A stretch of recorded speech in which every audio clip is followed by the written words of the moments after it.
Assalamualaikum warahmatullahi wabarakatuh.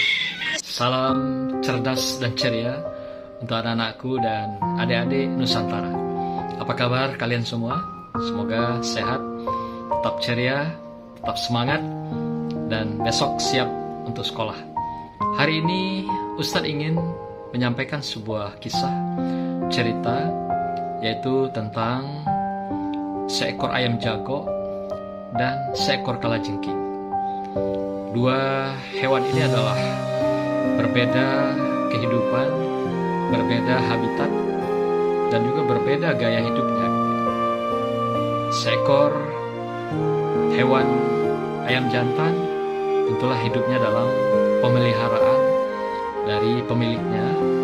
Mereka di kandang, dipelihara, diberi makan dengan baik. Sementara binatang kalajengking justru tidak. Dia hidup liar dan juga berada di lingkungan kita, ada di hutan, di pinggir hutan, bahkan ada di lingkungan rumahan atau di lingkungan rumah kita. Adik-adikku sekalian, anak-anakku Nusantara, dua hewan ini satu ketika bertengkar hebat. Lalu keduanya saling emosi yang memuncak dan ingin menunjukkan bahwa masing-masing sejati dirinya. Inilah saya, kata kalajengking, inilah ayam jago, menunjukkan juga siapa dirinya. Lalu terjadilah pertarungan hebat antara keduanya, antara ayam jago dan seekor kalajengking. Ketika menghadapi kalajengking yang kecil ini, ayam jago sangat serius. Dia mengepakkan sayapnya, terbang ke sana kemari, melompat ke sana kemari ketika menghadapi serangan-serangan dari seekor kalajengking. Padahal tentunya kalau dia ingin menghadapi kalajengking, tidaklah sehebat itu gerakan-gerakan yang harus dia lakukan, dia tunjukkan. Apalagi badannya besar, dia punya patuk, dan bisa dengan mudah dia memusnahkan si kalajengking. Tapi ternyata dia tidak menganggap remeh seekor kalajengking.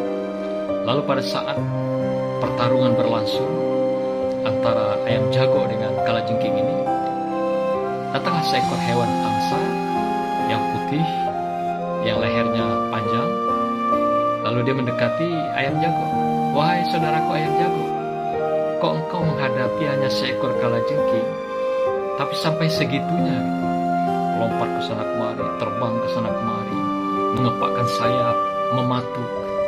Sampailah akhirnya kalajengking itu tewas di tangan seekor ayam jago. Lalu apa kata ayam jago? Wahai saudaraku angsa, ketahuilah bahwa kalajengking itu adalah musuh kita. Walaupun dia dengan tubuh yang kecil, tapi dia punya senjata yang bisa membunuh kita.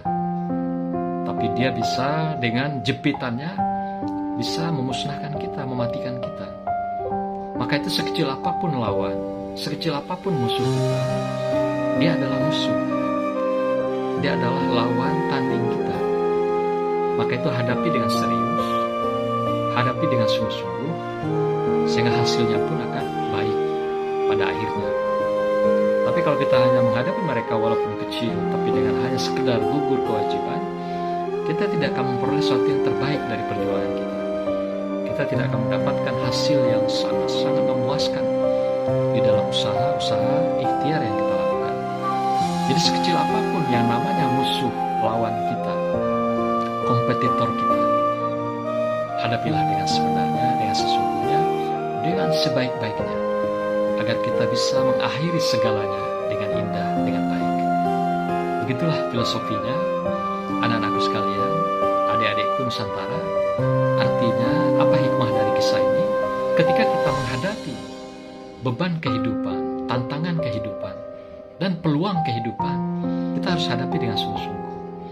Karena dengan kesungguhan itu, kita juga melakukan sesuatu sesuai dengan aturan, ketentuan yang berlaku. Tidak ada istilahnya lompat pagar, tidak ada istilahnya instan, tidak ada istilahnya ingin menghasilkan sesuatu dengan serba cepat, tapi tanpa menghadapi sebuah proses yang baik sesuai dengan prosedur dan aturan yang berlaku. Nah, disinilah orang sering jatuh sering kecewa di akhir kejayaannya, di akhir kesuksesannya. Kenapa? Dia tidak melalui proses itu dengan baik, tidak menjalankan prosedur sesuai dengan ketentuan yang berlaku. Tapi dia boleh jadi serba instan, serba cepat, serba melompati pagar yang bukan kewenangan dan wilayahnya. Sehingga dia pun pada satu saat harus jatuh dengan terpaksa di muara kejayaannya, di muara prestasinya, di muara kesuksesan yang telah diraih oleh seseorang. Tapi kalau orang menghadapi sesuatu dengan serius, dengan sungguh, dengan tahapan-tahapan dan proses yang jelas, maka endingnya, hasilnya pasti akan baik. Dan dia akan bertahan, menjadi sebuah kekuatan, menjadi bingkai di dalam keberhasilan, di dalam tujuan yang dicapainya.